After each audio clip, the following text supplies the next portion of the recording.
ബസ്സും ഇതൊക്കെയായിരുന്നു. അങ്ങനെ ഞാനിവിടെ വരാനായി തീരുമാനിച്ചു. കഴിഞ്ഞ 4 വർഷമായിട്ട് എനിക്ക് ഇടയ്ക്കിടയ്ക്ക് കഴുത്തുവേദന വരുമായിരുന്നു.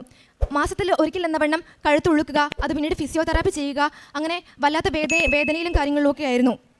ഞാനിവിടെ ഉടമ്പടിയെടുക്കാൻ വരാനായി തീരുമാനിച്ചപ്പോഴും എൻ്റെ കഴുത്ത് ഉളുക്കിയിരിക്കുകയായിരുന്നു. പക്ഷേ ഞാനിവിടെ വരാനായി തീരുമാനിച്ച അന്ന് ആ ഉളുക്കിയ വേദന പൂർണ്ണമായി മാറുകയും പിന്നീട് ഇതുവരെ 3 മാസമായി എനിക്ക് ആ വേദന ഉണ്ടാവുകയും ചെയ്തിട്ടില്ല.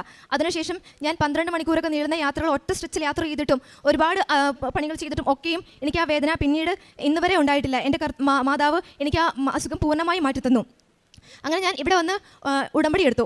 ഉടമ്പടി എടുക്കാൻ ഞാനിവിടെ ആദ്യമായിട്ട് വരുമ്പോൾ ഞാനിവിടെ കേൾക്കുന്നത്, ഈ ആൾത്താരയിൽ നിന്നുകൊണ്ട് ഒരു ചേച്ചി കാനഡയ്ക്ക് പോകാനായി അപ്ലൈ ചെയ്ത് ഫാമിലി വിസയ്ക്ക് അപ്ലൈ ചെയ്ത് 4 പേർക്ക് ഒന്നിച്ച് വിസ വന്ന ഒരു സാക്ഷ്യമായിരുന്നു ഞാൻ കേട്ടിരുന്നത്.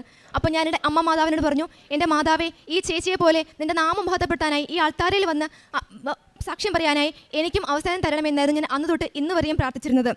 അങ്ങനെ ഇവിടുന്ന് ഉടമ്പടി എടുത്ത് ഞാൻ തിരിച്ചു പോയി.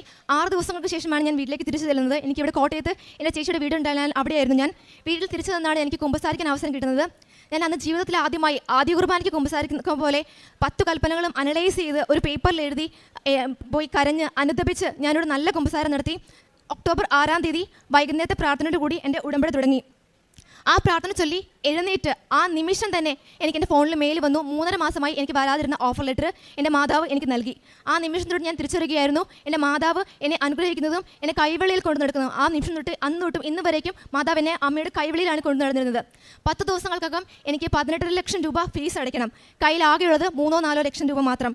പക്ഷേ ആരോട് ചോദിക്കും, എവിടെ നിന്നുണ്ടാക്കും എന്ന് ഒരു നിമിഷം പോലും ടെൻഷൻ എടുക്കാൻ എൻ്റെ മാതാവ് എനിക്ക് ഇടവരുത്തിയില്ല. അന്ന് തന്നെ എനിക്ക് എൻ്റെ കസിൻ ചേച്ചിയുടെയും അങ്കിളിൻ്റെയും കോൾ വന്നു. നിങ്ങൾ ഒരു കാരണവശാൽ ടെൻഷൻ അടിക്കേണ്ട, അക്കൗണ്ട് നമ്പർ തരൂ എന്ന് പറഞ്ഞുകൊണ്ട് കോളുകൾ വന്നു.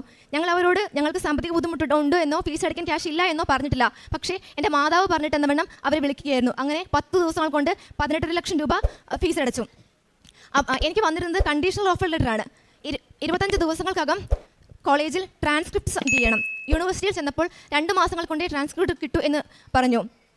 6 ഓഫീസുകൾ 2 തവണ കയറി ഇറങ്ങേണ്ട ഒരു സർട്ടിഫിക്കറ്റാണ് ട്രാൻസ്ക്രിപ്റ്റ്. ആദ്യം ഒന്ന് അപ്രൂവലിന് വേണ്ടിയും രണ്ടാമത് സൈനിന് വേണ്ടിയും. നിങ്ങൾ ആരെക്കൊണ്ട് റെക്കമെൻഡ് ചെയ്താലും അതിൻ്റെ